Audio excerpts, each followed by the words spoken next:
I am not the technically. Hello, people. Hello, no. We're gonna do that all over again. Yes. We're gonna do the last 7 minutes all over again. Wow. You're technically challenged. Hey, I'm sorry, people. Technically challenged. Now we are live, people. We are live on here, and I am JT, aka the Master, and this is the Master Plan. We're also live on Blog Talk Radio. If you see it down there at the scroll bar, you get there. You can also listen to past episodes. We've been doing this for 11 years. First time on Facebook. And I say this show is sponsored by Eternal Autographs and Memorabilia. You'll find them on Facebook, people. You find them on Facebook. And Mr. FSP, who's thank you, is the owner of Eternal Autographs and Memorabilia. And you'll be able to find fine quality memorabilia, as in a George Kittle, an autographed George Kittle, authentic. This is for real, people, for real. You'll also be able to find, for you Giant fans, Saquon Barkley. I am in possession of Saquon Barkley. Absolutely. Helmet. Absolutely. Authentic. This is authentic, people. This is no BS. And I have a for you Eagles fans, Miles Sanders. Come on, get back there. Miles Sanders jersey. Helmet. Flex. Yes, the Flex helmet. And for you old school guys, I wouldn't say old school, but guys that have been following football for a while, you know who the gunslinger is. Do you know who the gunslinger is? Well, hold on. I'm doing my left. I have the gunslinger, Mr. Brett Favre, autographed, 17 of 44, limited edition. Matt White. Brett Favre. I have all 4 of these helmets, and you don't have a chance to get them at Eternal Autographs and Memorabilia by FSB on Facebook. Just type in that in the search. Type in the search in the search bar for Facebook, and you'll be able to find it. And type in the Blog Talk Radio, BICHBK, and you'll be able to listen to our episodes any day you want to. Past episodes. Can I jump in on that? Yeah. So, as Jerry said, we've been doing this for 11 years, going on 12 in June. Yep. Right? The Master Plan has been in existence for about, 9 of those, 10 years? 10 of those 12 years? 10 years. Okay, 10 years. We've interviewed Stephen A. Smith. We've interviewed the Rent Too Damn High presidential candidate. Yeah. We've interviewed, we've had the opportunity to interview Marion Jones. We've had David Aldridge, Lee Steinbrenner. Lee Steinberg. I'm sorry. Lee Steinberg. Yes. We've had Sylvia Crawley be one of the hosts of one of our shows. Former WNBA player. Mm-hmm. Former Boston College head coach. Right. She's a part of our family. NC North Carolina alumni. Yep. Yeah. We've had co-hosts like Chris LaMonica, my man Black the Bookie. We ain't gonna talk about Chris LaMonica too much. He's gonna probably try to charge me. Stop. You're drama. You're drama queen, man. You're drama. No. I want people to understand who he is. If you're old school hip hop and remember Pete Rock and CL Smooth, he's the CL Smooth, Chris LaMonica. If you didn't know, no, seriously, Jerry, I'm not joking. That's who he is. Is he? Yes. So if you remember Pete Rock and CL Smooth, like when they reminisce over you, my God, that was the Chris LaMonica that I cursed out so many times on air. Wow. Like I said, we're on Blog Talk Radio. We're dual simulcasting on Blog Talk Radio right now. Yep. Let me just go and see if anybody's on there. And I can check. Let's see. Bottom line up front, ladies and gentlemen, Oh yeah. Jerry has been my friend. My friend. Okay, I want you to understand that. You don't got my mic on, What's but that? it's okay. You don't got my mic on Blog Talk. Okay. But Jerry has been my friend for a very, very long time. I'm about to turn my mic on, guy, because people can't hear me on Blog Talk. They can only hear me. And I'm trying to figure out how we hooked up, man. Don't worry about it. If people ask somebody, one of your family members, can they hear me through Blog Talk and not Facebook? I don't know. Okay. But my mic is muted on I'm gonna unmute myself and see what happens. All right, I just unmuted myself, so hopefully they can hear me now. But Jerry is somebody, as he said, I've met in person one time, but I have entrusted him with everything I started, and we're partners. We are partners. When I hit, he hits. I don't think that this program, whether it's the master plan, whether it's FSP, whether it was FSP Cruise Show, whether it was No Chaser with your favorite Mac Williams, or Cynthia Crawley's show would have been as big as it is or much of success without. And you're gonna get sad, Jerry. So I don't want you to get sad. I don't want you to show your emotions. But it couldn't have been as big as it is without Jeff. Yeah. Jeff the Joker. My very first caller. Man, let me tell you something. He was a wealth of knowledge. He pulled some stuff out that I was amazed at. This guy really was. He for people who don't know, he was a longtime caller and friend on the show. We never met. We've always just conversed on the show. He's been gone for a year or two, if I'm not mistaken. About 2-3 years. Yeah, and he was a wealth of knowledge on the show, and he is sorely missed. I tell you, that. He is sorely missed. Really. Yes, him, Black the Bookie, aka Mike. Right now, Mike is not in podcasting anymore, but he was our bookmaker. He was the one that found our guests and did so many things, gave us our prop bets and all that. Stephen A. Smith, David Aldridge, Lee Steinberg. We've interviewed those people, which was a thrill for both of us, to tell you the truth, for both of us. And you can find all those conversations back. I mean, way back when we first began, and we had archives. And we had some wild conversations, people. Oh, God. Let me tell you. Listen, hold on. I'm gonna make this disclaimer right now. When I do run for senator or House of Representatives, oh boy, y'all, whatever. Okay. I said what I said. Yeah.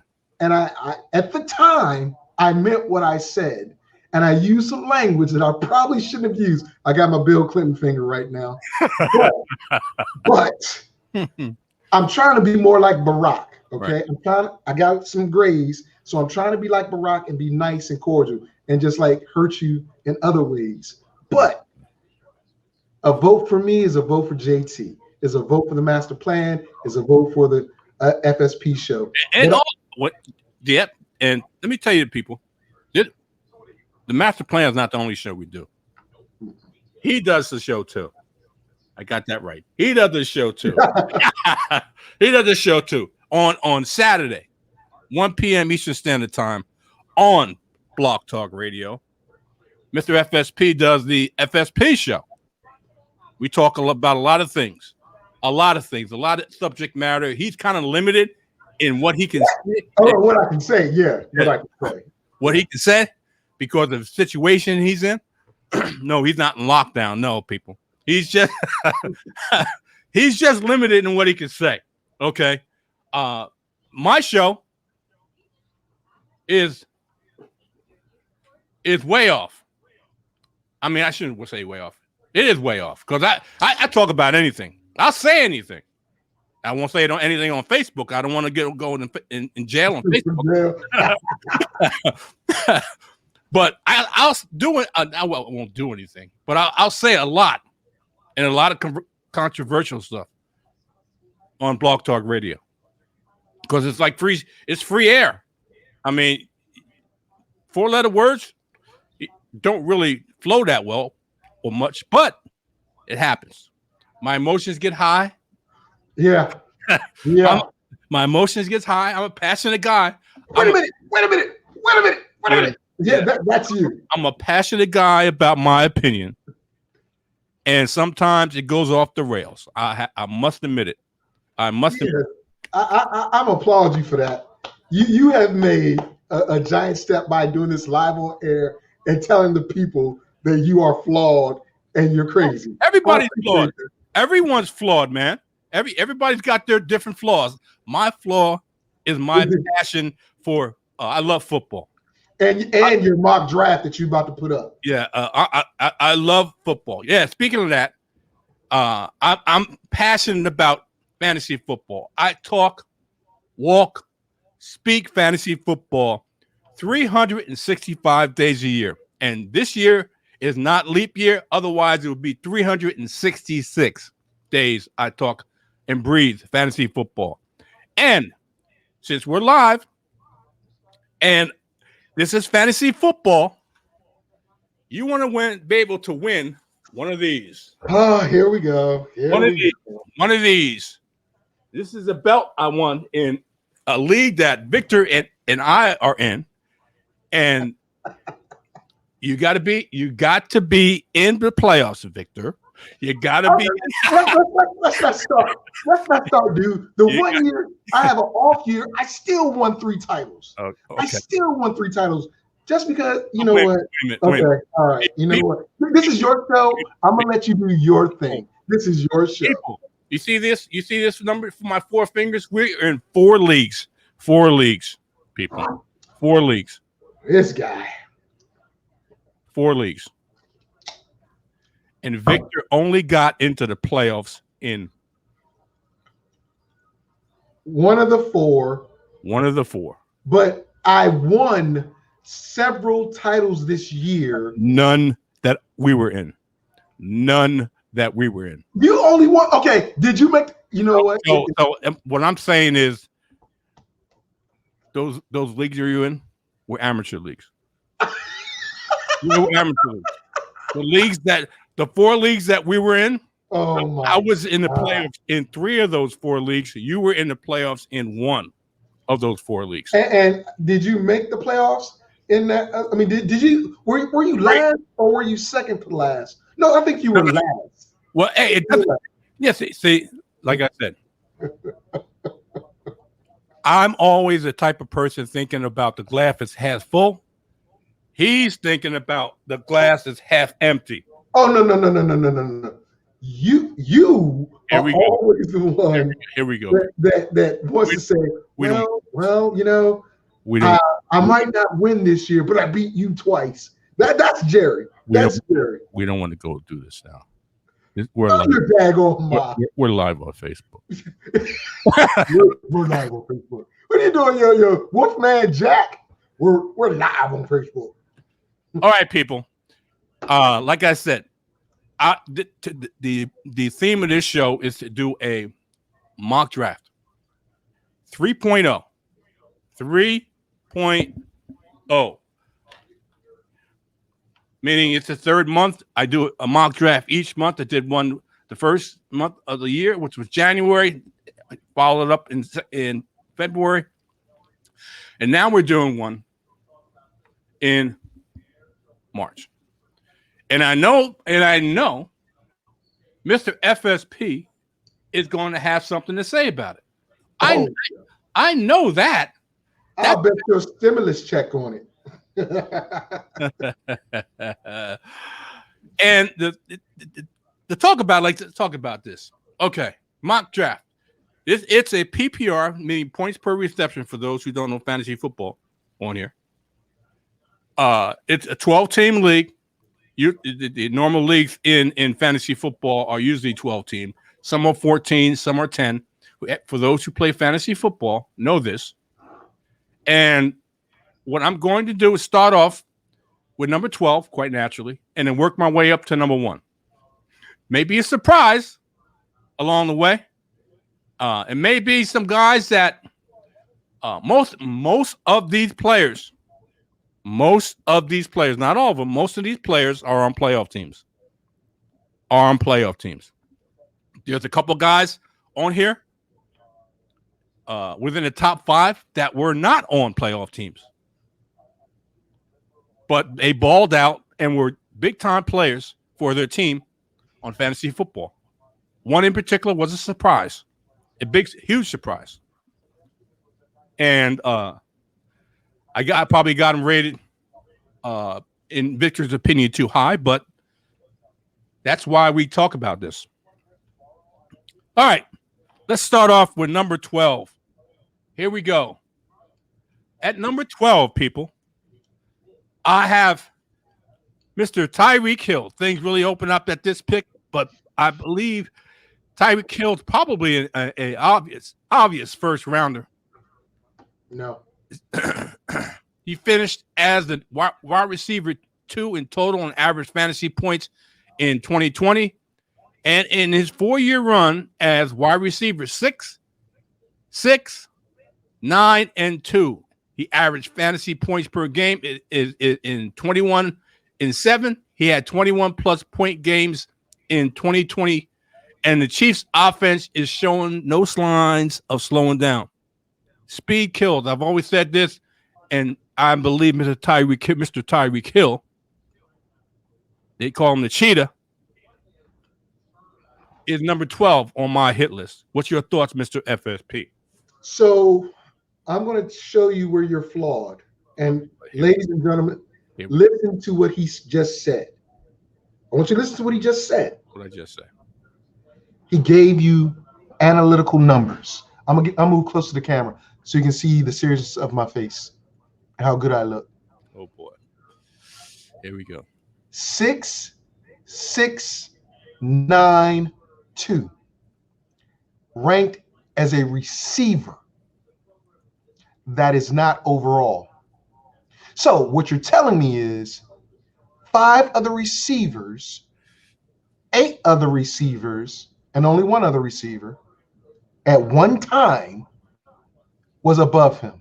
How many receivers, ladies and gentlemen, are drafted in the first round? Not many. Exactly.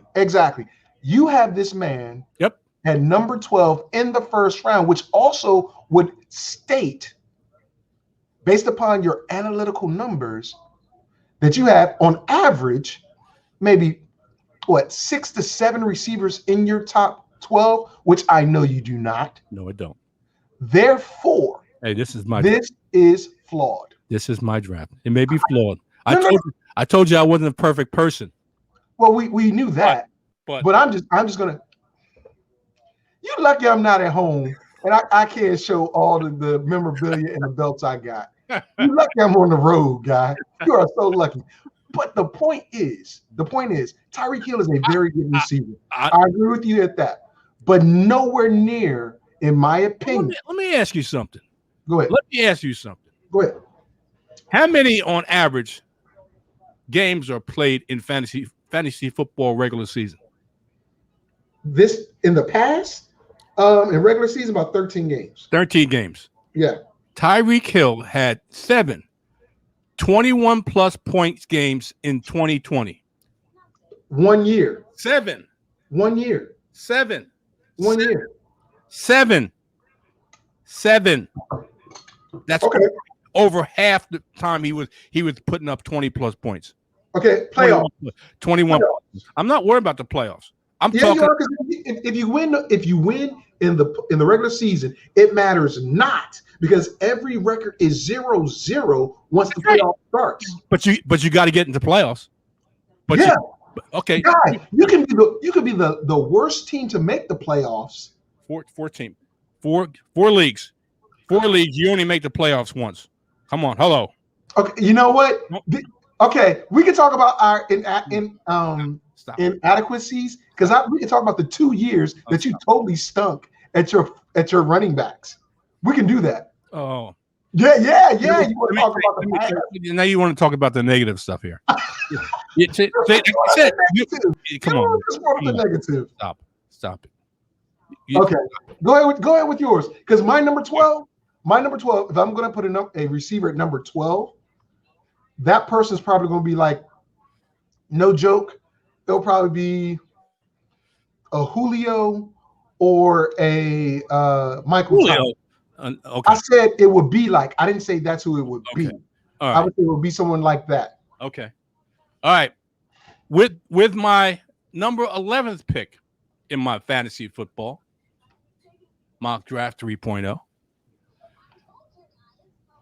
on the master plan, sponsored by Mr. FSP. Eternal autographs and memorabilia. Yeah. Eternal autographs and memorabilia. You find them on Facebook. By Mr. FSP. If you can get your technology right, it'll come up. This guy was the fourth best fantasy wide receiver in 2020. The fourth best wide receiver, but he wasn't a wide receiver in 2021. And despite being a tight end, he averaged 20.9 fantasy points per game this season. The best season a tight end has had since Gronk did it in 2011. He had, I think, 1,400 receiving yards. That's crazy for a tight end. I'm talking about Mr. Travis Kelce at number 11. Now, most people think that why would you take a tight end in the first round? Come on, people. This guy had been putting up wide receiver numbers at the tight end. Wide receiver numbers at the tight end. JT. Yeah. I'm going to tell you, you got this backwards. No Travis. way. Well, the reason, I mean, I agree with you. Travis should be right in this area in the first round. Mm-hmm. But I don't think Tyreek should be there. I think Travis should be 12. And then you move on to whoever else. I don't believe that Tyreek Hill is a first round draft pick. Okay. Especially with the talent that's out there. Who gets more targets? Kelce or Tyreek? Kelce does. Now, that's why I love Tyreek. Correct. Tyreek is explosive. Absolutely. He's explosive. Absolutely. However, week to week, 7 21-point games. No, I got it. But week to week, I'm going with Travis in a PPR because I know Travis is going to get me maybe 4 to 5 catches a game. He might even give me 60 to 70 yards, and he's always a red zone target. Always. Okay. Tyreek is a big play receiver that needs the ball in space, or he needs some type of screen in order to get that wiggle room amongst all the big guys. I agree that Travis should be in the first round. I believe he's the last pick in the first round because you got a back-to-back. Because you're going to do a serpentine if that's the type of draft we're talking about. You can get Kelce and then come back and get a good running back or a good top quarterback, in my opinion. There's only like 2 of them that you would draft in this area. But Tyreek's like, to me, mid to late second. I'm sorry. Okay. We agree to disagree. This is my mock draft 3.0. Okay. Now, yes. All right. You know what? Okay. All right, people. Now we're going to go to number 10. It's been a strange year for this guy. His production may have flown under the radar a bit, but because he missed a lot of time, and he did miss a lot of time, playing in just 9 of his team's first 15 games this season, he produced mostly like his old self. He averaged 16.5 points per game and good enough to rank as a running back 8. It didn't match his 19.4 effort from 2019, but there's promise that a healthier season with a known franchise quarterback intact and a new coaching staff will only help this next player. And that would be it went away. There you go. Austin Eckler. Okay. I like that. I have Austin Eckler at number 10. At number 10. Now we're getting up there, and you're going to be surprised of I left out 2 players that were drafted high last year in this mock draft. And I know I'm going to get some flack from Mr. FSP, but it is what it is. I was right last season, and I'm going to be right again this season about. I'm telling you right now, if those two players ain't in your top 10, No, you and I are going to have a fight. We're going to have a fight then. We will have a fight. No. Okay, first of all, I agree with you again with Austin Eckler. Listen, ladies and gentlemen, I stole Austin Eckler several times last year because of him being the feature back, right? And he was doing really well until he popped that hamstring. And you know what? I ended up having. Oh, somebody else is coming in. No. I ended up having. I like this dude better. I don't like my room being so exposed. Thank you. I told you about yourself, and you still don't listen. Hey, that's not the bed. That's the couch. I don't care what it is. Shut up. Anyway, Austin Eckler was doing well till he had the hamstring issue. I literally pulled my hamstring the following week, which was crazy. But bend it down or something? This kid has proven, in my opinion, in a run-heavy offense until the young guy got in there, right, that he could tote the mail, right, and he could catch the ball at the same time. How durable could he be throughout the season? You know, we found out after that freakish hamstring issue. This is a very good pick at number 10, Jerry. I'm not going to disagree with you on that. But if the two players not in there and you got Tyreek in there, we got a problem. But go ahead. Okay. Let me put it this way. There's no longer debate. The undisputed best wide receiver in fantasy football is on coming up next. Okay. He blew away the competition in this past year, and he missed 2 games. And he finished as the wide receiver 1 in total points, 341.8 in PPR, and had a 4.4 point lead over the wide receiver 2 in average fantasy points per game. 26.3. He had 6. Man, that's crazy. 6 30-plus point outings, including 3 40-plus point outings in 2021. That's crazy. And he happens to be the favorite target of Aaron Rodgers. I got number 9. I got Devontae Adams at number 9. No argument there. You know, last year I would have given you an argument, and I did give you an argument last year. But when I look at what Green Bay is and what they're going to, especially if they let Aaron Jones go, Devontae Adams was beating double coverage, sometimes triple coverage, because the other receivers and tight ends weren't doing anything. They really weren't. But because of the running game, people had to commit more people into the box. And that made Devontae Adams a more desirable target. And Aaron found him early, often, and always. Those 2 games that he didn't play, you notice that Aaron had to disperse the ball out to different people. He mainly used his tight ends because the other receivers were inconsistent. So I have no problem with Devontae being number 9. Yeah. I agree with you that he's up there. I'm still jumping on you, Tyreek Hill. No. But Devontae Adams, I'll roll with you. I don't love taking wide receivers in round 1.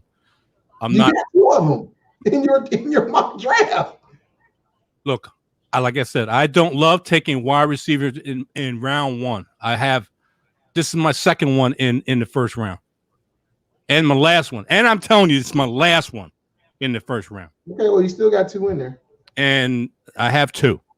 But I'm not one to be taken. I'm not going to say that you don't take him because he is a top flight wide receiver, quite naturally. He was wide receiver 1 in 2018, and now he's wide receiver 1 in 2020. Can I say something? Yeah. About him? Mm-hmm. Devontae Adams is the reason why I didn't win Ron Pilot's league. I came in second.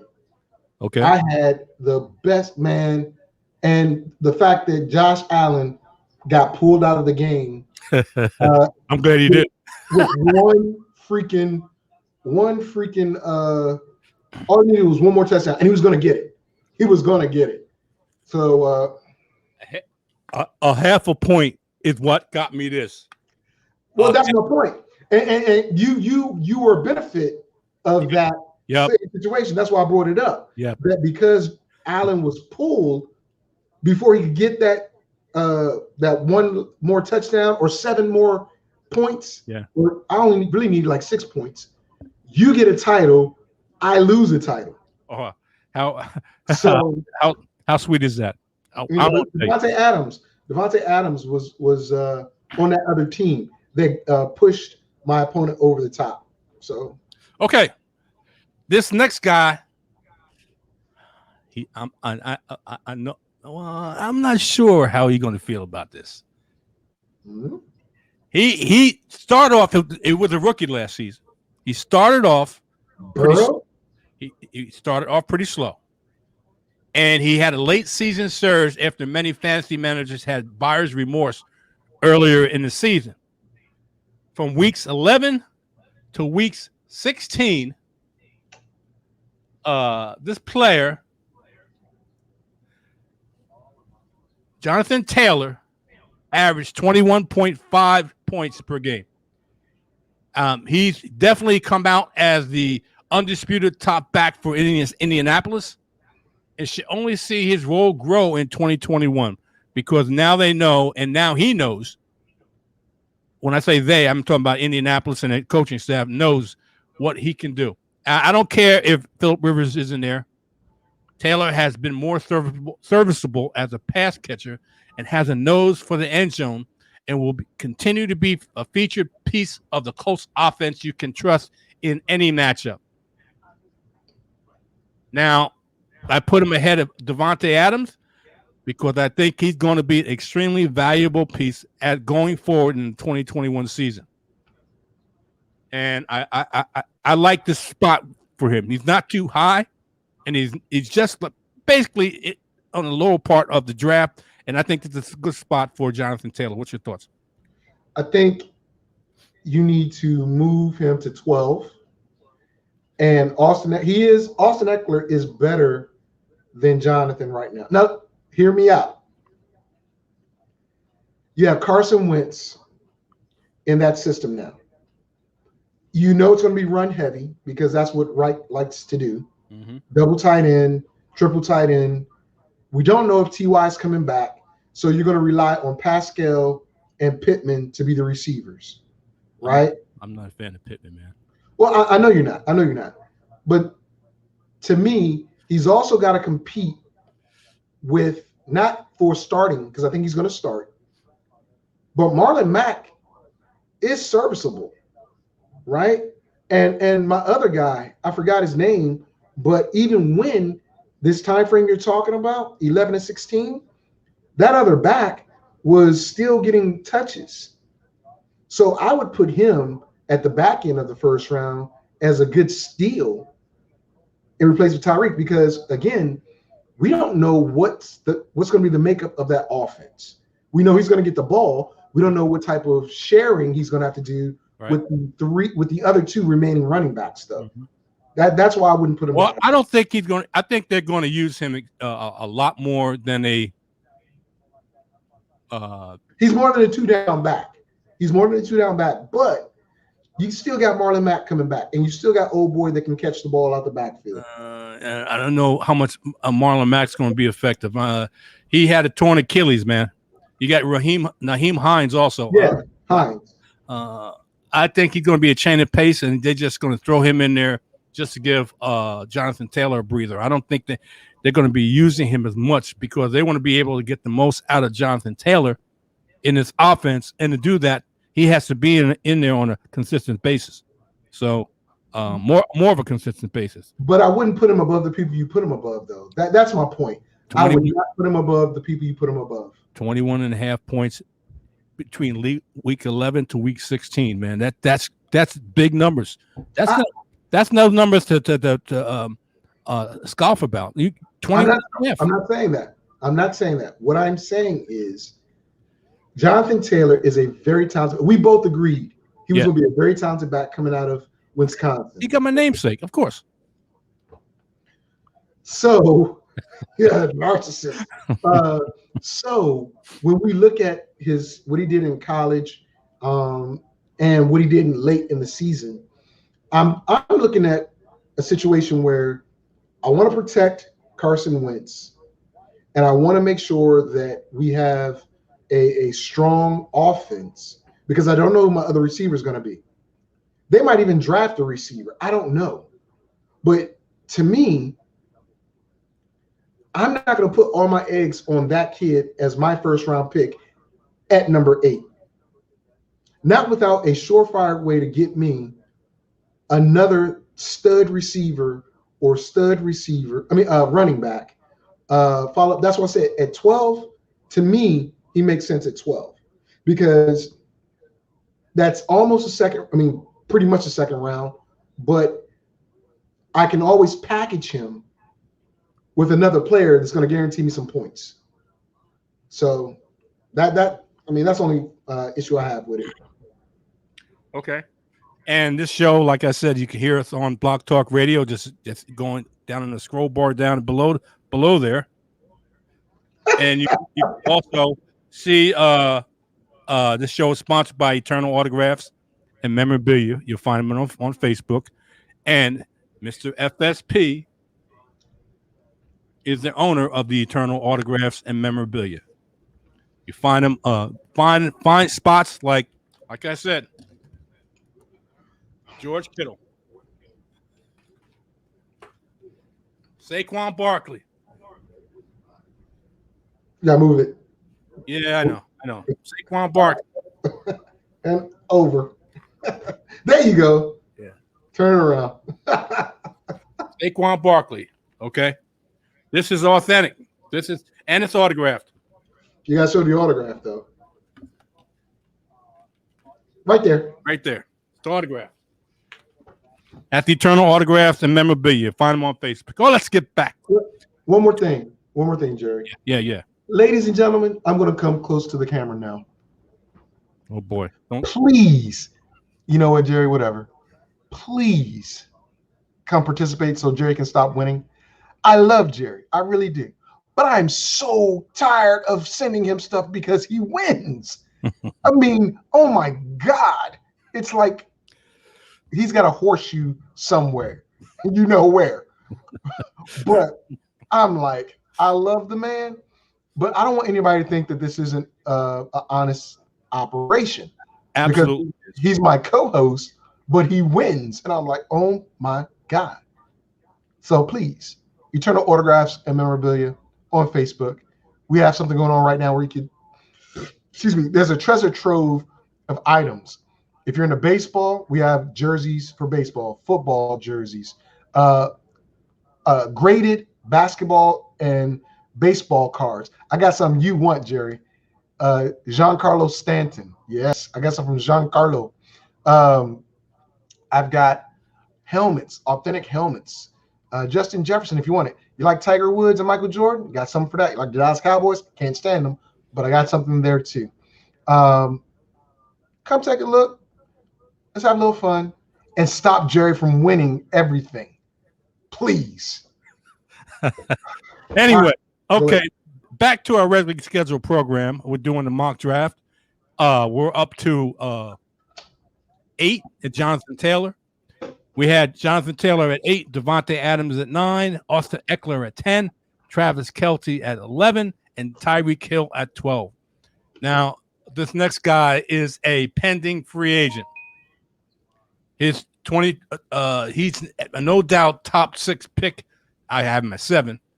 And it's unlikely that he's going to be able to sign back with his old team.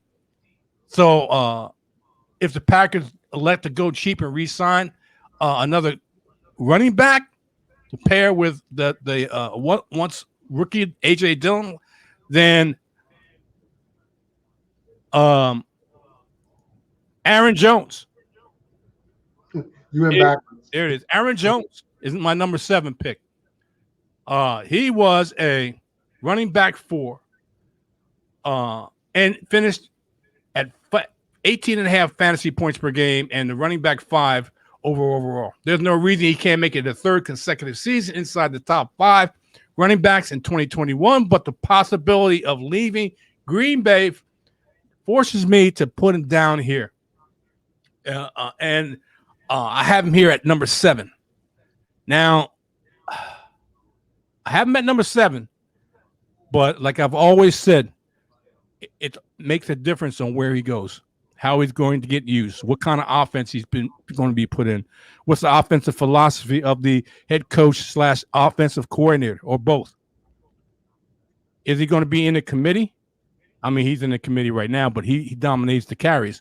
Is he going to be with a very good quarterback or with a quarterback that's wanting? And they may not use him like Green Bay used him. So in the future, and this is probably one of the guys that'll change position. It may change position drastically, depending on where he goes in free agency. I have Aaron Jones at number 7 right now, but it very easily he could be in the wrong situation out of the first round, and that's out of the first round. Now, Mr. FSP this past season and prior seasons had him higher, a lot higher.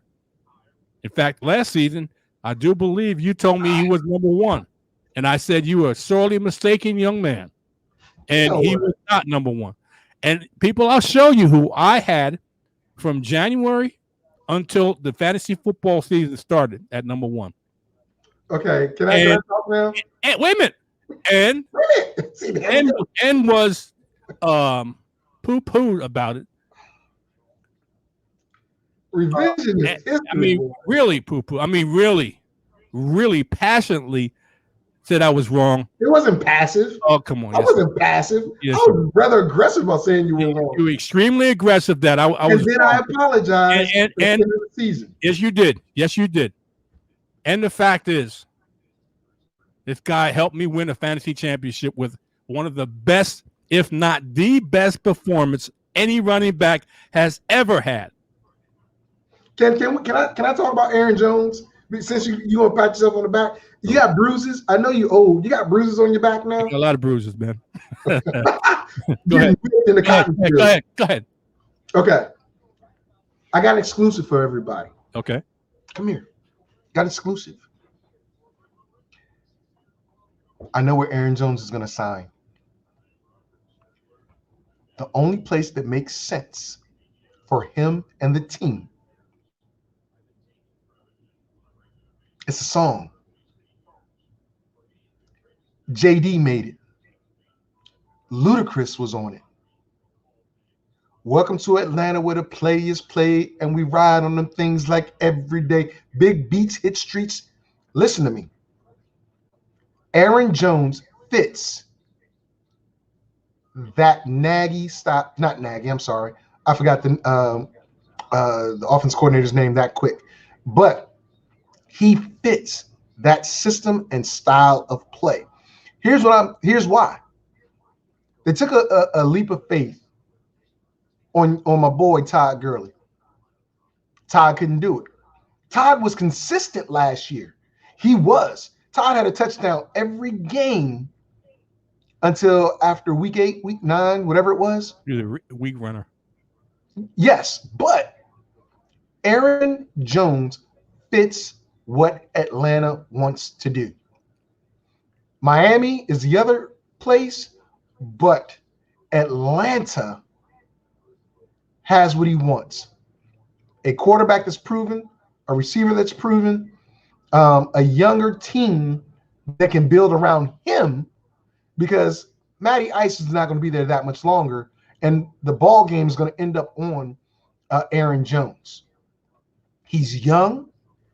He can split a little bit of carries with the young running back that was there, but Aaron Jones can come in and make that team automatic offense. If he goes to Miami, which is the other spot I'm thinking, same deal, but less talent.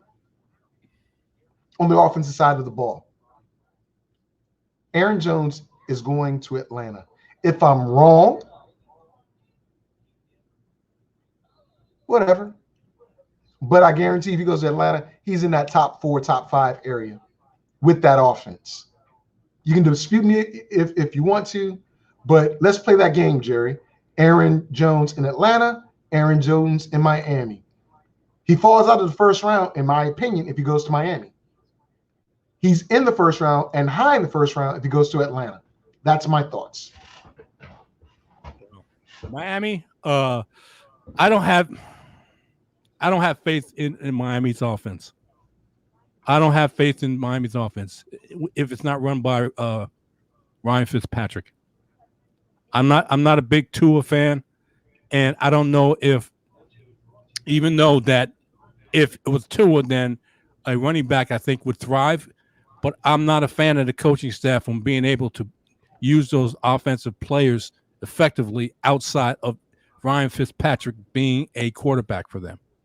I think that team needs an experienced quarterback, not a young quarterback like Tua, to be able to really get the most out of the offense.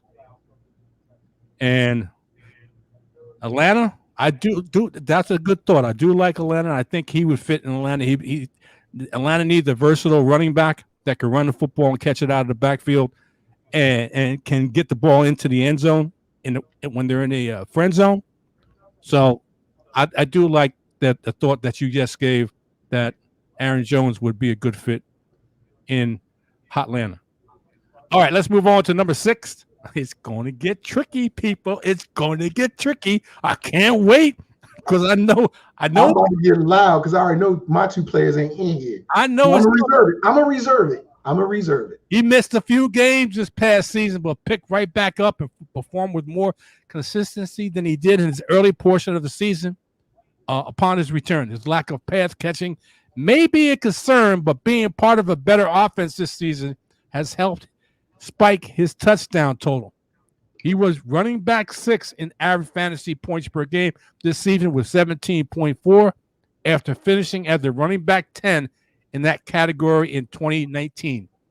He should be viewed as the Derrick Henry light and given that the props that he should have in being that he's in a run heavy offense. He should gain plenty of consideration in the top half of this first round. I have Mr. Come on. Here we go. Nick Chubb. I love me some Nick Chubb. I'm telling you, people, this guy is I had him on my team. That got me into the playoffs. I think I would have won a championship if one of these other players within the top 5 would have joined him as my running back tandem. But it is what it is. It is what it is. So right now I have Nick Chubb at number 6. Talk to me, Mr. FSP. No argument. Oh my God. You know who I don't believe belongs in this top 12, but you have no argument for me about Nick Chubb being number 6. I do believe you should have a quarterback at least in this top 12, but I don't. It ain't happening. I know. It ain't happening. But yeah, Nick Chubb is a workhorse, and it's proven that even when Kareem Hunt is touching the ball, the mail is getting carried by Nick Chubb. Oh yeah. And they use both at the same time sometimes. Yep. But Nick Chubb is the clear-cut number 1. You saw how he helped Baker Mayfield, the coach, Stefanski. Now we got to see if he can do it again. We got to see if he can get Baker and the rest of that offense to do what they did last year again. And it begins with that offensive line, which is improved and better because they've had a year to work together, and make holes for Nick Chubb. And Chubb will run people over. He'll run away. But he's a downhill runner. So I have no problem with him being in the top 6. Not at all. This next guy is an undrafted free agent out of Illinois State. He set the record for most single season yards from scrimmage for an undrafted rookie and finished as running back 4 in total points and running back 5 in average fantasy points per game. He did that all despite little to no training camp, a mess at quarterback, and a coaching staff that was on the way out. He enters this year with a full camp and possibly a new quarterback, more than likely a new quarterback, and a lock on the top running back role for Jacksonville. The offense will be significantly improved next season, keeping the Jaguars in game longer, which will make James Robinson even more relevant in games.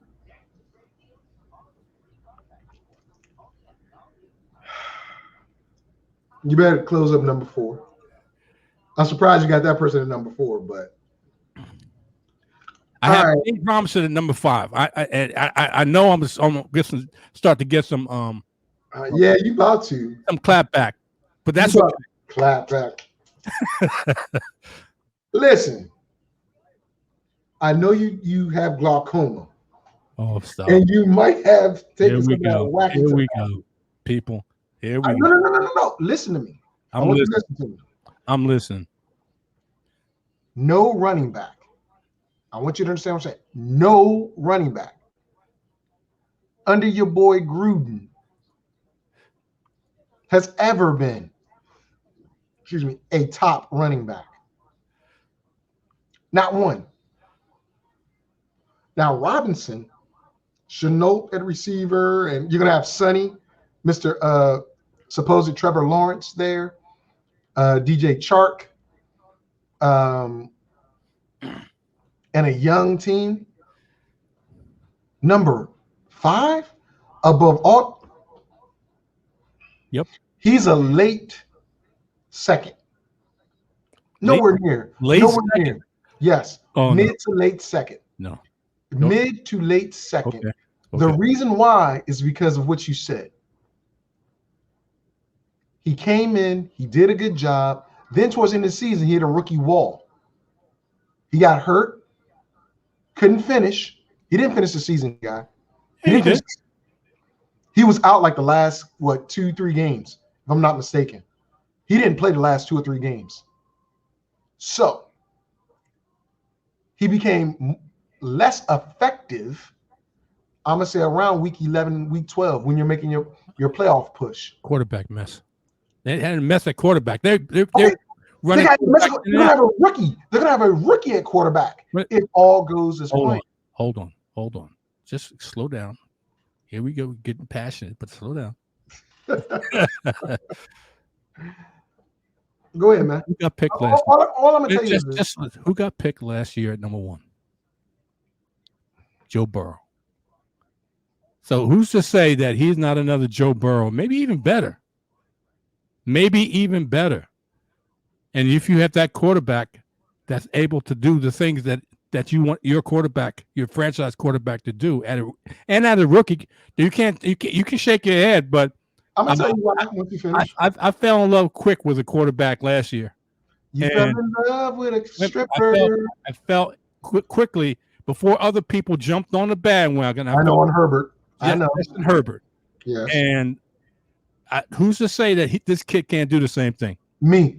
And I'm going to tell you why once you let me. Go right ahead.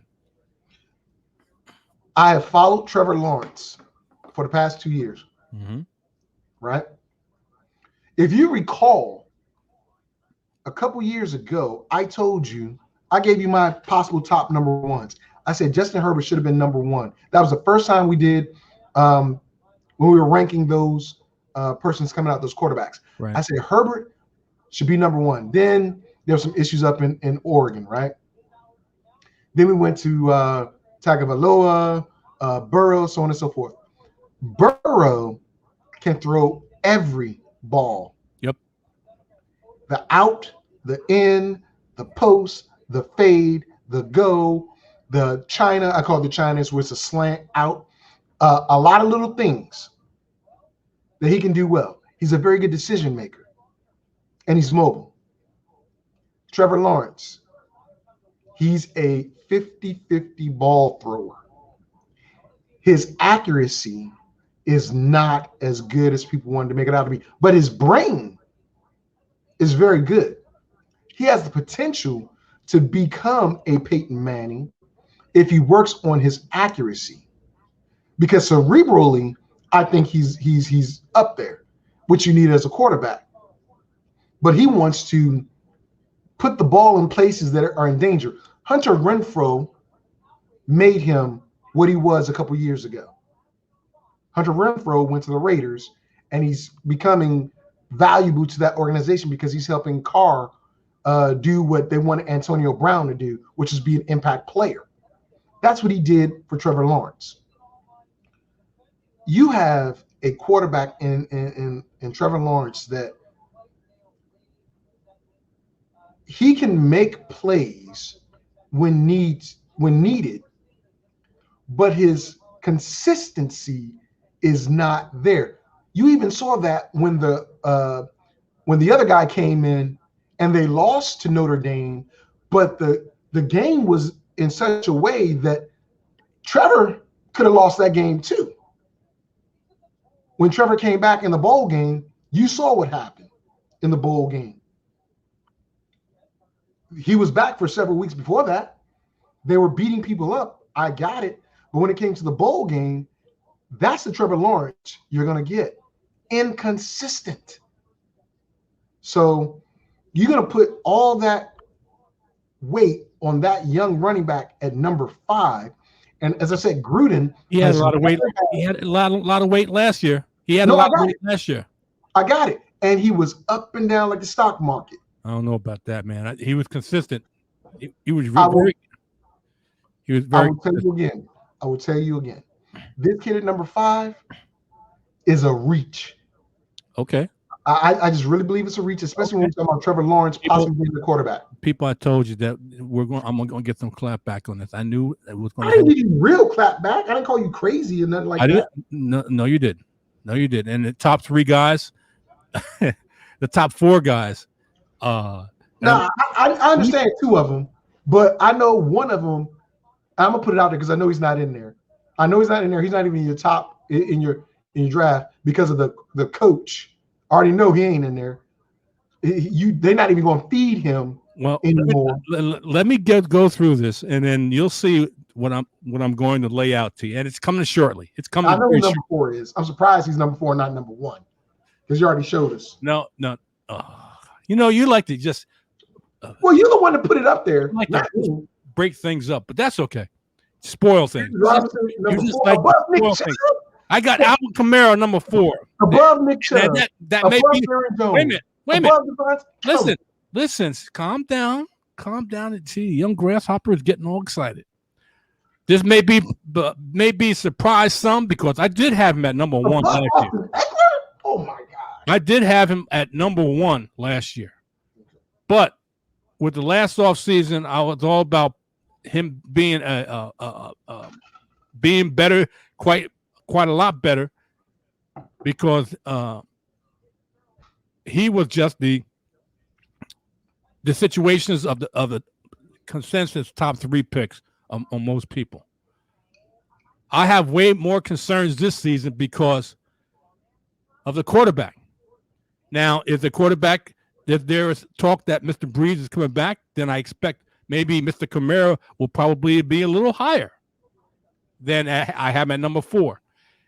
But if Kamara's quarterback will either be Taysom Hill or Jameis Winston or somebody not on the New Orleans roster, then Kamara simply hasn't been as good without Breeze under center. In his 9 games over the last 2 seasons with another starter, Kamara is averaging 15.9 fantasy points per game. With Breeze, he's averaging 22.6 fantasy points per game. Now, he did average 17.3 points per game with Teddy Bridgewater in 2019, and he was down to 14.2 points per game with Taysom Hill last season. So, if Mr. Drew Brees, who's keeping people up in the air, if he's coming back, then I expect Alvin Kamara to probably be a little higher. But if Drew Brees decides to call it a day. I have him at number 4. Alvin Kamara is probably the most. I wouldn't say the most, but he's probably can move up. It's possibility of moving up or even moving down, depending on who the quarterback is. Taysom Hill is not Alvin Kamara friendly. Taysom Hill definitely not Alvin Kamara friendly. Jameis Winston is not Drew Brees. Drew Brees loves to get the ball to Alvin Kamara and let him work. So right now, for this month, for the 3.0 of this month, I have Alvin Kamara at number 4. Talk to me. I'm not gonna, go at you on that one because I honestly think if Russell or Deshaun go there, Alvin's easily going to be number 1. But with the uncertainty, 4 isn't a bad place to put him, especially with Latavius Murray, who I told you was going to be the short yardage and the hard-nosed guy. Especially when Drew wasn't there, they turned to Latavius more so than they did Alvin because they ran the ball more as opposed to the dink and dunk stuff that Drew has been doing as of late. And I forgot who was telling us this, but Michael Thomas Mitch Mitchell, our buddy Mitch was saying it, that Michael Thomas is about to be a problem. Oh yeah, He's I know. Going to be a problem. I could tell you that last season. Well, that's my point. If he's going to be a problem and Drew ain't there, or they're not feeding him the ball, right, and it becomes between him and Alvin, you're going to see more. Oh, I got this injury is going to keep me out 7-8 weeks, and then all the target is going to be on Alvin. Emmanuel Sanders is there. Great. No, they released Sanders. Or they did. Oh, well, now you got to find. Well, you got some young cats there, but are they ready to take that step? Right. You're right about that. So Alvin is more of a more flux than Aaron Jones is, in my opinion. So I don't have a problem with him being at number 4. But here's what I'm gonna point out: you got 3 spots left, and I'm gonna just name some names. We'll see him probably, but Saquon Barkley, Christian McCaffrey, Dalvin Cook, the King, Mr. Henry. Come on, man. Ezekiel Elliott. Well, you cut it out. No, I'm just saying. You cut it out. You know what I'm saying? There are 5 names. Come on, man. I understand. I understand why one. That's why I don't like doing something like this because you always do. You always do this. Me? I'm the honest broker. Yeah. Okay. And you don't even get. Oh my gosh! You don't even have. You ain't gonna mention anything. Just let this flow. Let it flow naturally. Not try to put. This is not in prison. There. Come on, man. This is not prison. Come on. Go ahead. Now, and I'm gonna illustrate it. I'm gonna show you at number 3. I'm not in there. At number 3 has been nothing short of remarkable. An absolute workhorse who is thriving alongside his quarterback in the Titans offense that is light years ahead of where it was a couple years ago with Marcus Mariota. The only really knock on Derrick Henry is a lack of pass catching and usage in the games the Titans fall way behind. In PPR, he keeps himself just outside of the top couple of picks because, as I mentioned above, he's not a player who's going to score in the 20s in average points per game across an entire season. Like a Christian McCaffrey, like a Dalvin Cook, like a Alvin Kamara. Still, he has matchup winning potential any given week and is the lifeblood of the Titans offense. And let me tell you something about this. The big train will break down eventually, and I think it's coming. But he's showing no signs of slowing down. But I think it's coming. And you know why I think it's coming? With this next graphic. I'm going to show you this, Mr. FSP. I'm going to put it to you like this. 4 Hall of Famers, OJ, Eric Dickerson, Barry Sanders, Terrell Davis, have ran for over 2,000 yards. OJ did it in 73 with 2,003 yards. The following year, he only ran for 1125. Eric Dickerson, 84, 2,105 yards, and 85, 1,234 yards. Barry Sanders, the great Barry Sanders, ran for 2053 in 1997, in 98, 1,491 yards. And the other Hall of Famers, the first four are Hall of Famers. Terrell Davis ran for in 1998, 2,008 yards, and only ran for 2,011 yards in 1999. You forgetting somebody, y'all. Jamal Lewis, big back. I'm gonna say it so everybody over here can hear me. 2003. He ran for 2,066 yards. 2004, he only ran for 1,000, less than half the amount of yards he ran for the year before. CJ 2K, 2,006 yards in 2009, only 1,364 yards in 2010. AP. Oh, there he is. Okay. 2,000. Come on, man. I'm on point here. Well, I guess your graphic wasn't big enough. No, it wasn't. 2,097 yards in 2012. 2013, he only ran for 1,266 yards. Derrick Henry in 2020 ran for 2,027 yards.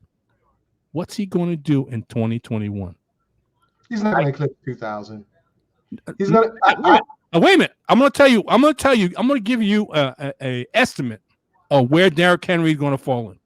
Okay. Derrick Henry.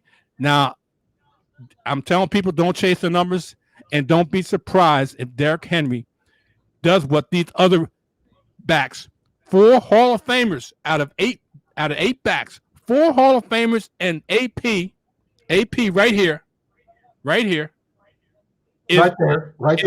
is destined to be a Hall of Famer, and each one of them, they ran for over 2,000 yards.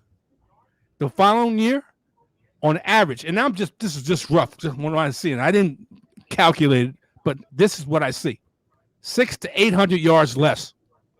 So Derrick Henry, who ran for 6. Look at the graphic. Come on. Listen, Jerry. History does not lie. I'm saying Derrick Henry is going to get about 1,400 yards. Nah, he'll get more. Oh my God. Okay. First of all, history tells us. Oh yeah, you're right. History does tell us that. But first of all, Jerry is missing an important factor. The league has already approved a week 17 in the NFL regular season. That's another week to get 100 plus yards. Number 2, Derrick Henry is that offense, and in that playoff game, I'm not sure what happened between. Well, I am sure what happened between the Ravens and the Titans. The Ravens got a stout front 4. Calais Campbell. That's all you got to say for me, right? And you had another player there in that front 4, and it became tough for people to run. Derrick Henry being one of them. Here's why he's not going to get 2,000. I think he'll get 1,700 to 1,800 yards this year with that extra game, and I believe the less wear and tear on his body during the preseason. Here's a prediction. I think, based upon what Derrick Henry was able to do this year, if Mike Vrabel is smart about the situation, he won't run Derrick during the preseason. He won't. He'll have Derrick work out in practice and do those other things, but Derrick Henry will not play one single solitary down in the preseason if he is smart. Why? Because that wear and tear on Derrick Henry for 1 game, 2 games, whatever it is, takes away from his ability to be the player that he was all last year. Derrick Henry was a slow starter up until last year. He was. I said it all preseason last year, and during the season, he kept proving me wrong. Don't chase the numbers. I'm not saying chase the numbers. I'm not saying you have him at number 3, but you're telling people not chasing numbers. Don't chase the numbers. That tells me something. Let me put it this way. 1,400 yards is a very good number for a top 3 back. It's a very good number. He's getting 17, 18 though. He's going to average 100 yards a game. They're going to give that man the ball 20, 25 times a game. This is my prediction. This is my prediction. And I'm just countering it with mine. My prediction is this. By the middle of the season, Derrick Henry is going to get injured.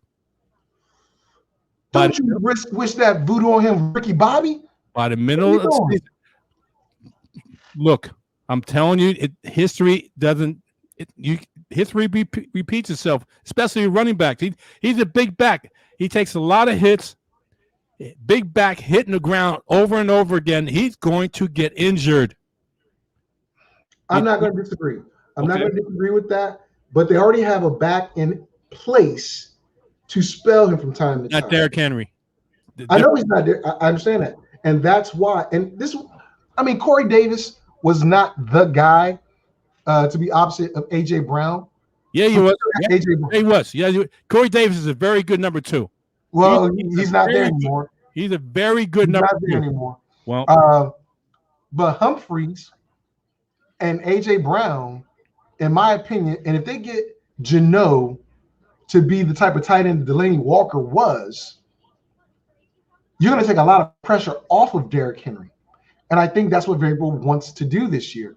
He wants to give A.J. Brown more touches. He wants to get Geno more touches. In order to do that, you got to have people willing to say, okay, we'll load the box up, but we're not going to get a ball directly to Derrick right now. We'll give it to him maybe 3 or 4 times on this drive to see if we can loosen up the secondary. And once we loosen up the secondary, we're going to smash the crap out of them with Derrick Henry. That's where I'm thinking Vrabel's going. Because just like you, he's thinking, well, I can't afford to let him get injured by midseason because he is our player. He is the guy that fuels our team. So if they're smart, they'll have a number 2 impactful receiver. Humphreys can be that guy, but I don't think he's going to be that guy. I think he's going to be the slot guy. Geno and A.J. Brown to take the pressure off of Derrick Henry. But you got him at number 3. But you're telling people don't chase the numbers. I know that, but I'm saying don't think that he's going to get 2,000 numbers because he's no. 17, 18 is a good number. No, he's going to get 13, 14, somewhere around there. In a 17-game season? That's still going to be top numbers, but it's not going to be what you're thinking that he's going to repeat. He ain't going to repeat close to what he has now. All right, so ladies and gentlemen, we're live on air on Blog Talk Radio and on Facebook. Right. You know what I smell. You know exactly what I smell. You gonna give a middle finger or one? What is one? No. The people need to hear it. No, we don't do sign language. We're not doing sign language. The people need to hear what you're saying. Wait, you say so? What is the? Oh, so here's okay. I'll do it this way. I'll do it this way. Okay. I'm even give you a buffer so I can get a buffer.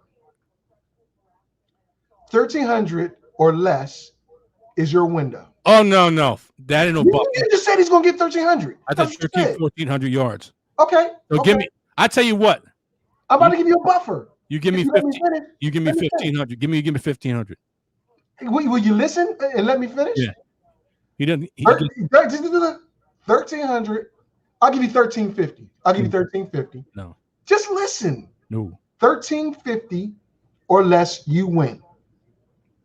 1,351 to 1,600 is a push. 1,601 and above is a win for me. That's your buffer. No. 1,400 to 1,600. Dude. 1,400 to 1,600. 1,350. No. 1,400 to 1,600. A push. No. Yeah. 1,400 to 1,600. A push. Anything over that, you win. Anything under that, I win. Like I said, 1,350. The reason why I give you 1,350 is because if they do what I think they're going to do, there's a strong possibility that he will get injured. But at the same time, if he doesn't get injured, 1,400. I need him to get over 1,600 yards. Yeah. 1,400 to 1,600 is 1,350. No, 1,400. You said I'm giving you 1,350. And I said 1,400. Nah. 1,400. 1,400. 1,400 is plausible. That's 200 yards difference. 1,400 to 1,600. Come on, what? I'm giving you a 250-yard buffer. I'm doing a Kevin Hart. What? Well, you're about his height, but it's okay. You know I'm going to do that as soon as you say Kevin Hart. I'm not going there. What? The buffer is 250 yards. No, the buffer's 2. The buffer's 2. 250. Well, it ain't going to happen then. Oh, anyway. And I struggle with this one, man. The top 2 picks, I struggle with them. Well, we know. I struggle with them. You got 4 dominant backs out there. I struggle with them. I know one of them. He played 14 games in 2019, 14 games in 2020. Oh, now I know who it is. And was running back 2 last season in average fantasy points per game with 20.9. And was the running back 1 this season in that category with 24.7 fantasy points per game. A minimum of 7 games played. He's proven to be an elite option that's remained relatively healthy each of the past 2 seasons. And his offensive situation, except for maybe the offensive line, should remain close to the same. Now, he could be my top pick in this draft, but if I was on the clock, but I'm making him my number 7 second pick. And it would be out Dalvin Cook at number 2. And that's what I have at number 2. And quite naturally, people, who do I have at number 1? Can I say something about that though? Go ahead. Go ahead. I would not have a problem with Dalvin Cook being in your top 4. At number 2, I have a problem because that means you have overlooked. No, I haven't overlooked anybody. Trust me. You gotta tell me. Go ahead. I know what you're going to say. I know what you're going to say, and you're wrong. But wait a minute. I'm going to give you a reason. My opinion. This is my opinion. Go ahead. You have overlooked 3 stud players that I feel should be in the first round. One, we already have discussed this because of the coach and the style of coaching, right? And I know he's not in there, so I'm gonna say the name. Ezekiel Elliott is not in there. Nope. He's not number 1. Nope. Because we both agree that McCarthy does not care about the running game, and he changes up running backs like he changes drawers. You finally came around. Understood what I was talking about. He's still in the top 12. Didn't I tell you that last year? Whatever. He's still in the top 12. Come on, now you ain't gonna blow it off, but I did tell you that last year. I didn't say you didn't. And you argue like crazy. That was wrong. Come on. I thought McCarthy had some brains. I was wrong. Okay. All right. Another player or another 2 players I would have made a big splash with. I'm going to tell you. I think Josh Allen might be a late first-round pick. I also believe that either Pat or Lamar could be in there. Let me explain Josh. Josh Allen now had Stephon Diggs, and you saw what he did all last year with a okay run game. Give him a solid running game. Let's say Aaron Jones goes to Buffalo. Let's say he goes there, right? And Josh Allen already runs the ball like crazy, and he's gotten way accurate, right? They re-signed Cole Beasley. They still got Stephon Diggs. They got the young receiver set. Josh took them all the way to the AFC Championship game with his arm and a little bit of his legs too. So you got to watch out for him. I think he's a low first rounder, maybe mid second rounder, but he's a steal if you get him anywhere else. We already know about Lamar Jackson, dual threat, right? Came out really slow last year, picked it up towards the end of the season. So he's in that conversation, in my opinion, because he's a dual threat. Pat Mahomes, we saw what he did. Now, when people took down Tyreek, that's when his numbers went down because he was dinking and dunking to Travis. But that's why Travis belongs at the tail end of the first round. But Pat Mahomes is a first-round pick, in my opinion. You saw what he did in the Super Bowl. You saw what he did all year. Now, if Kansas City decides to run the rock a lot more, okay, that might take away a little bit of his luster. But that kid in a PPR, if the touchdowns are equal across the board, not like 4 points, Pat averages what, 3 to 4 touchdowns a game. Just think about that.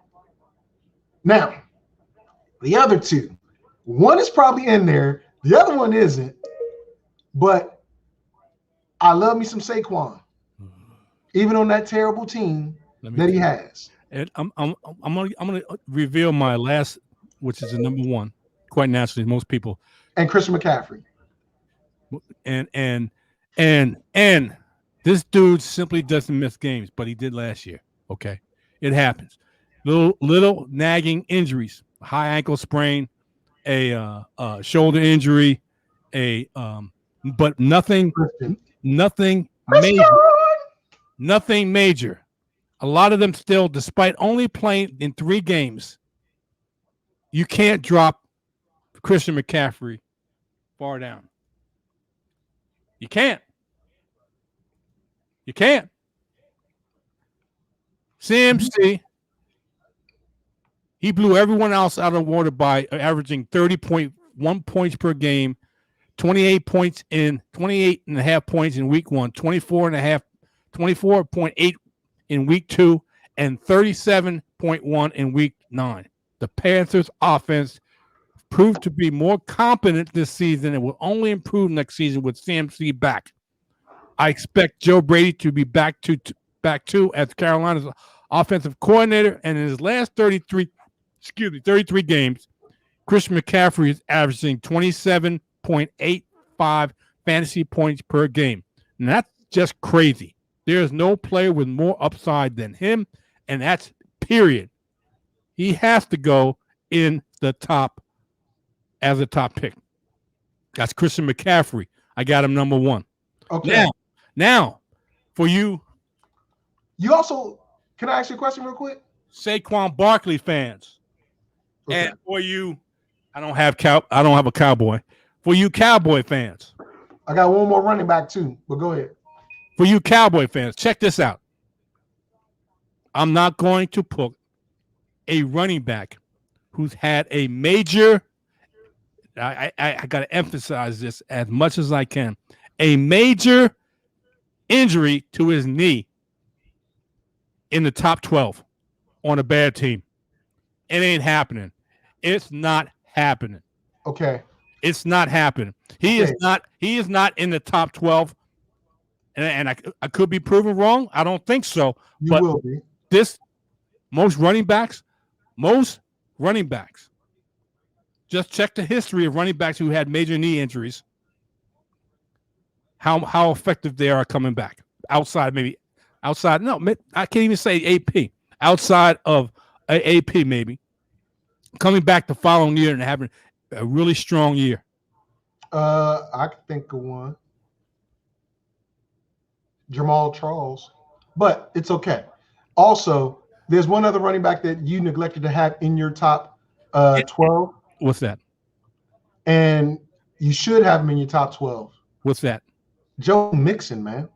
No, hell no. Joe Mixon? Come on. No, Joe Mixon. Come on, man. Are you kidding me? Okay. Joe Mixon is the injury prone. Let me put it this way. With your running back that's no longer in the NFL, I consider him a Joe Mixon clone. I'm talking about Really? Darius, Wow. a small running back with a mindset of a big running back. It's going to be injury prone, and Joe Mixon fits that to a T, just like Darius Geis, thinking he's a big back and he's not, and he tries to run like a big back, and that causes injury. And Joe Mixon fits that profile to a T, to a T. And I'll never have Joe Mixon on my team because I can't trust him. I can't trust him. Well, so here's another back. Here's another back that I think deserves some consideration. I understand if you don't put him in there, but I think he deserves some consideration. Josh Jacobs. Dude, Josh Jacobs is too inconsistent, man. Come on, stop it. He's too inconsistent. He disappears in a lot of games, man. That's because the play calling, they throw the ball. Okay, calm down, Victor. The play has the play call has the play caller left? Meaning Gruden, has he left? No. Same offense, same offensive philosophy. Joe Mixon, hell no. I'm sorry. No. Okay. Josh Jacobs, no. Okay, calm down. No. Calm down, Kemosabe. Let me put it this way. And Ezekiel Elliott, for those Cowboy fans who think that Ezekiel Elliott should be in the top 12, just look at what he did last year. He was highly inconsistent because of play calling. Mike McCarthy is not a running back friendly coach. He is. Said this last year, and I'll keep on saying it. Mike McCarthy is in the building as a head coach / play caller, even though with Kellen Moore being the in quotation marks the offensive coordinator. The philosophy is what the head coach wants it to be. And Ezekiel Elliott is not the prime time runner that he was when the former coach was there. He's the number one back, but he's going to share carries with Pollard. Okay, I got a question for you. There's a young stud that you could have put in there that I know you're high on, but you didn't put him in there. Who? Akers. Cam Akers. You were high on him. I'm high on him, but I'm not. You just high. I'm not top 12. Robinson could come out of there easily, in my opinion. And so could Hill easily. Because if you're going to talk about a running back that has a good set of weapons ahead of him, he's got a better quarterback with Matthew Stafford. Word on the street is that Galladay is going to follow him. And you said this the other day, too, last week, that Galladay is going to follow Matthew to L.A. You put him with Woods. You put him with Cooper Kupp and the tight end Everett. The Rams have a pretty decent offense, especially with the play call of McVay that loves to do screens, that loves to run the ball, right? Okay? I'm just throwing it out there just to prove a point to you. Cam Akers is better than Robinson, in my opinion. Cam Akers is somebody that can get in the top 12 outside of Tyreek Hill, in my opinion. Cam Akers.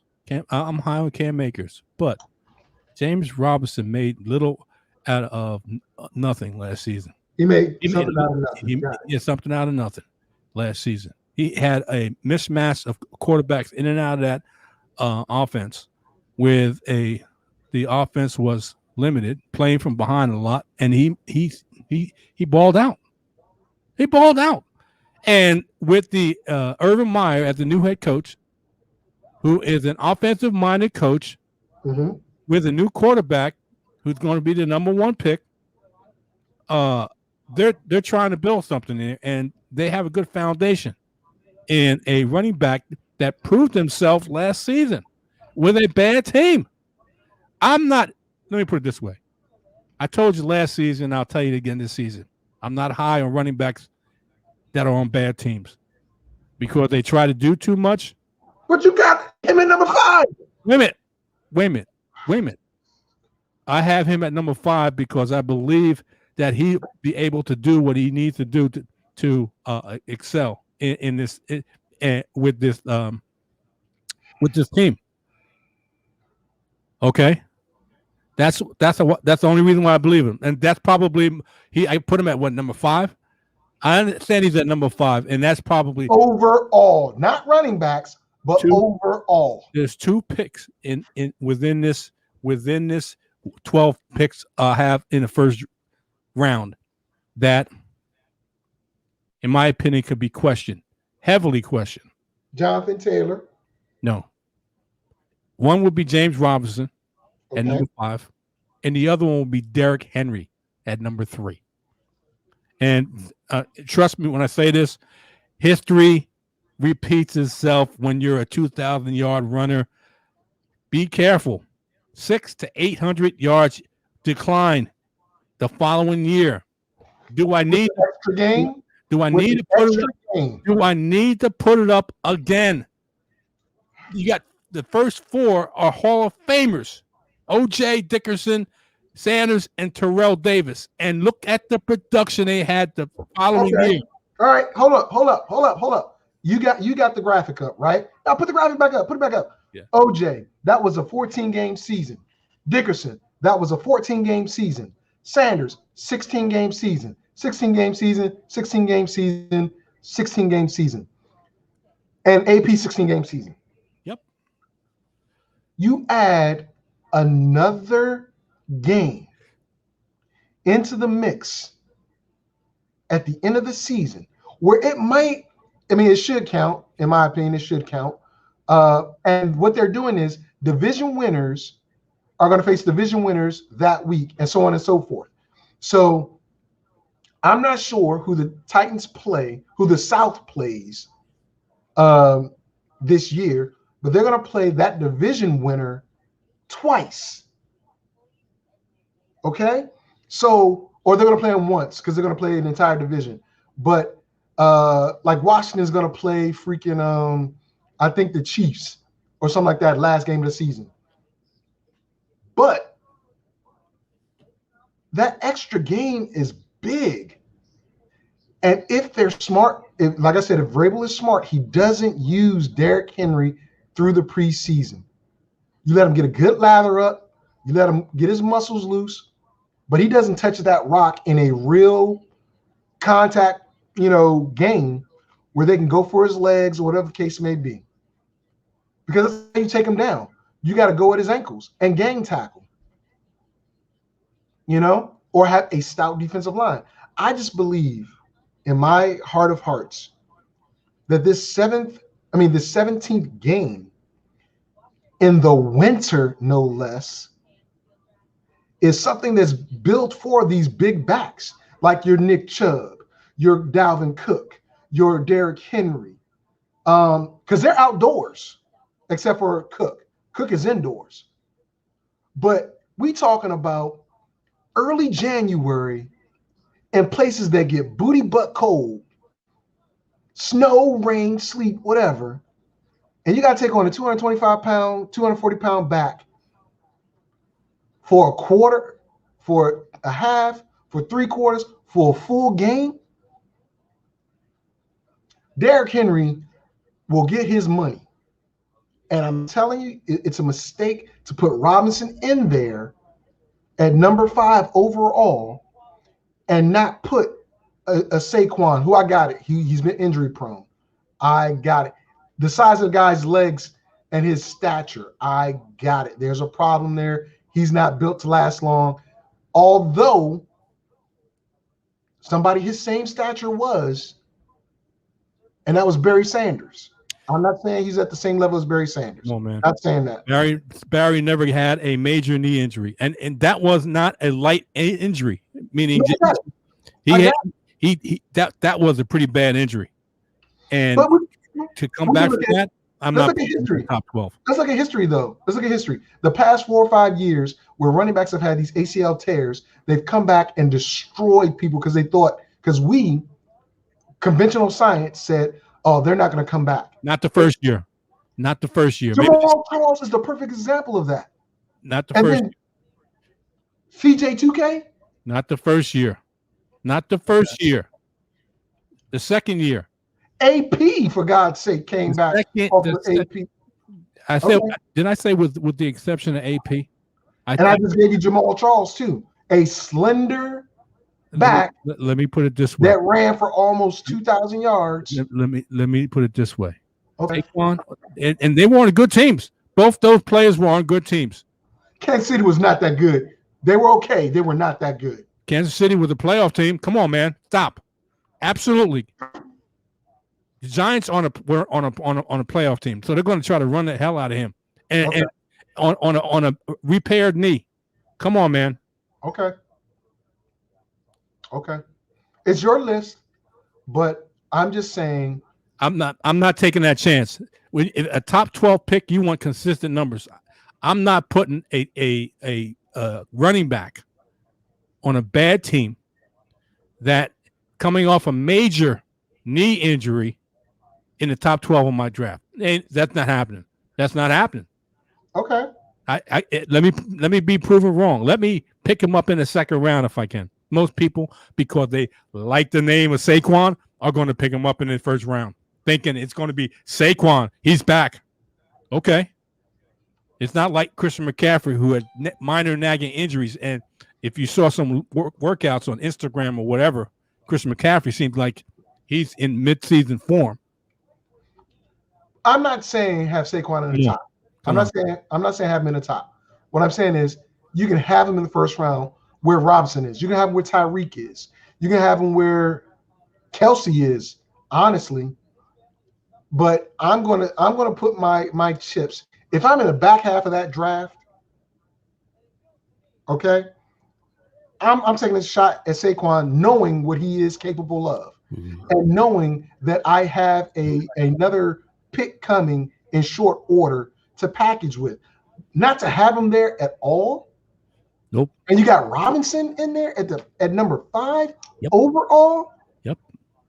And Tyreek, quarterback dependent. I think outside the box, man. And you belong in a box. Well, let me put it this way. I think outside the box. And how many years?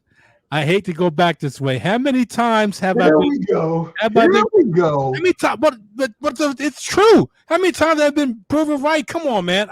But how many times have you been brutally wrong? Oh, yeah, okay. Brutally, not just wrong. Okay, but brutally wrong. Let me put it this way: we're going on 11 or 12 years, and we didn't do rankings the first couple of years. We did not do rankings the first couple of years. You're right. Okay. So we're talking about at the 8. Yeah, about 8 years, about 7 or 8 years. Yes. Okay. And 2 out of those 8 to 10 years, I've been wrong, and that's damn near 70-80%. Come on.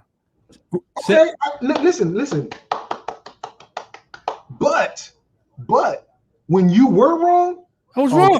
You Nobody. were Look, disgustingly wrong. You see this here? Only person that's perfect is up there. I'm not perfect. Your neighbors? No, I don't have any neighbors above me. Oh, okay. Only person that's perfect is up there. Yes. I'm not perfect, but I have a very good percentage on what I'm talking about. A very good percentage. I'm not saying you don't. Okay. But I think Robinson is a risk at that level. Okay. I also think Tyreek is. I have 2 guys. You can say Robinson more of a risk than Derrick Henry. Derrick Henry still can get running back 1 numbers, but he's not going to get you. He's going to probably get 600 to 800 yards less than what he got this past year. But I think he'll even if that's the case. Let's just do hypothetically. Yeah. Let's hypothetically say you're right. Yep. He'll make that up with the touchdowns. I guarantee that. Maybe. I guarantee it. Because he's very yardage and touchdown dependent. Because he ain't catching the ball that much. No, I got it. But they're going to get in short yardage a lot, and goal line a lot, because AJ Brown's going to get him down there if they catch him. Geno will get him down there if he doesn't run away from the safety and the linebacker. I'm just telling you. Okay.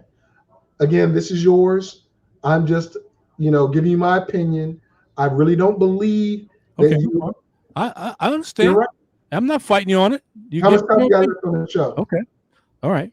Well, we come to the end of the show, man. Okay.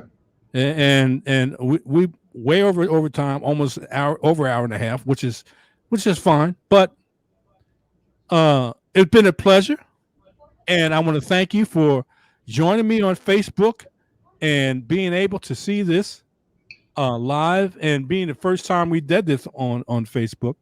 Yeah, people didn't put any comments. I was waiting for the comments to come Yeah, up. I was waiting for the comments too, but it is what it is.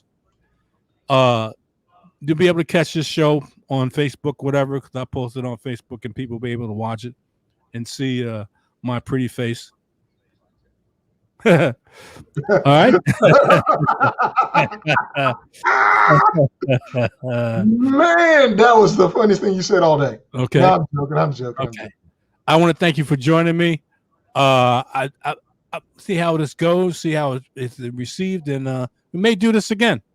Oh, we are. We are. We're going to do this for at least the FSP show. Yeah. Once I get the software, I know I have the time to do it where it's locked in. We're going to every time. All you have to do is go on StreamYard. StreamYard. No, I got it. What I'm saying is I have to make sure that, okay, I'm not on mission. I'm not doing this, that, and the third. Mm-hmm. I don't want to set it up and be like, okay, well, I can't do it because I'm on the road and I got to hold the phone up here while I'm driving or something like that. Right. So, all right, people. It's been a pleasure. I'm going to end this broadcast and then end the broadcast on Blog Talk Radio. Like I said, you can catch us on Blog Talk Radio right here, www.blogtalkradio.com/VICHBK. I could have shared this. This show. I could have shared this. This show is sponsored by Eternal Autographs and Memorabilia, and you think of it as we going out off the show. I know, bro. I'm sorry. I'm sorry. Oh my God. Oh, and he calls me electronically challenged. Anyway, screen, so whatever. Anyway, it's been a pleasure, people. Peace to you. Enjoy. Stay safe. And hopefully things will work out for 2021, unlike 2020. See ya. We out.